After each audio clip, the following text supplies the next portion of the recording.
It starts from the framework, or think about it, the idea of attention. Your your team principals need to direct attention to the whole team, but as they're phrased, all players need to be able to contribute to them. So I know you said that you don't use them with players, which is fine. You don't need to use them with players, but you need to have it in your mind that this is what the team is trying to do. And when all players can contribute to that, you can now look at each player's performance as a contribution to that. How are they helping to achieve that? And then you can start to, like, as a side point, this is much later in terms of like KPIs and things like that. When you start to get into, you can literally start to use your team principles as the metric of success for your team. If any given player is consistently not contributing to it, then it means that there's a problem. They're either not fitting in, they're not understanding, maybe they just don't fit in the group. So this is a tangent about how you can actually use these in terms of like performance analysis. So when you have those team principles that everybody can contribute to, now you can start to ask the questions: how is each individual player contributing to that team principle? And there are different roles in that. So the individual principles, like we just talked about in this example of the build-up phase, like to create scoring chances. The off-ball players, the on-ball player, we didn't talk about the on-ball player. They need to have a individual principle as well. On the ball, they should be luring the opponent. That's their individual principle. How can I lure the opponent? Well, you could dribble towards them to bring them out. If they're high pressing, then you play past the line that is pressing you. If you can't play past the line that's pressing you, then you maintain possession. So you're either trying to lure them out, you're trying to play past them if they're already lured out, or you're trying to keep possession. Those are your three things, like priorities of when you're on the ball. If you can't do those things, then, well, you have to work on the things that, right? The off-ball, when we talked about the off-ball individual principles, so, and you answered this yourself, provide a passing option. And I asked you where. Well, and then you said behind the line is pressing you. Great, that's a good one, right? But it's not the only one that any player on the pitch would be able to do. You wouldn't want every single player to provide a passing option behind the line and is pressing you.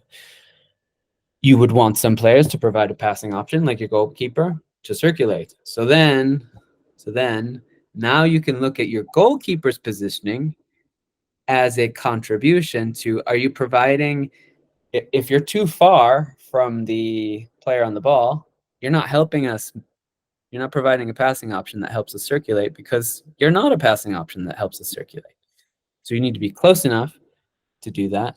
And then also, if you're too close, well, you're not going to be able to then circulate, right? So then you start to think how the specifics of their positioning, of the moment, of the the position, moment, direction, and speed, how those factors are either helping them or not helping them and achieve their individual principles.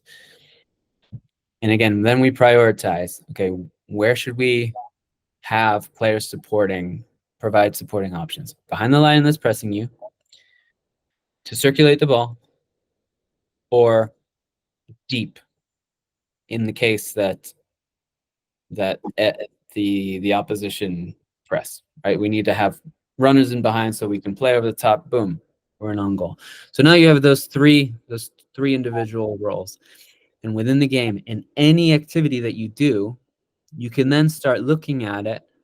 Is everybody providing one of those? And in the case of, like, for example, those small-sided games, you won't have options providing a passing option deep, because there's no space. Like there's sometimes where in certain games, because of the size, the number of players, there might only be the two.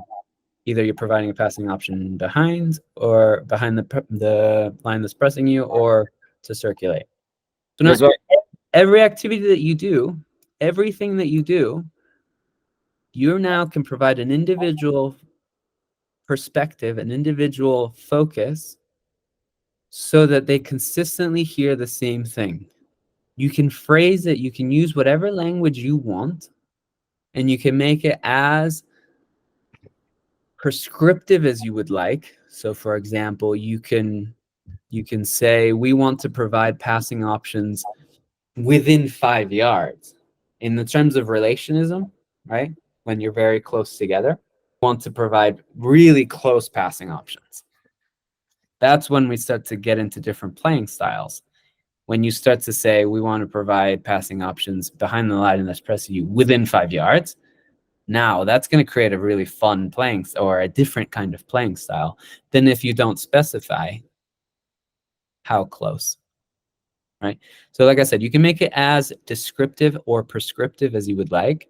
Like I know some coaches who say, well, the passing options should always be at a diagonal, never straight pass, right? Because the straight pass is more easily defended, and then the options become limited from there. But you don't have to make it as prescriptive. So if you then start to view each activity through the lens of those individual principles, which you know will contribute to the team principle, then you start to develop the players to better contribute to the team principle, which therefore will have them have more success in the team principle, in the match, like making that happen, bringing it to life. Obviously, it's a lot easier said than done. Me saying it now in front of a computer screen, in front of some static pictures, it's a piece of cake. The difficulty is, can you still do it in action, in training? Can you do it at the necessary moments? Can you find patterns of certain players in certain situations not providing the appropriate passing option behind the line that's pressing them, and help them and guide them into how you can better do that, the moment that you need to better do that, the space at which you do that, right? With where you position yourself from.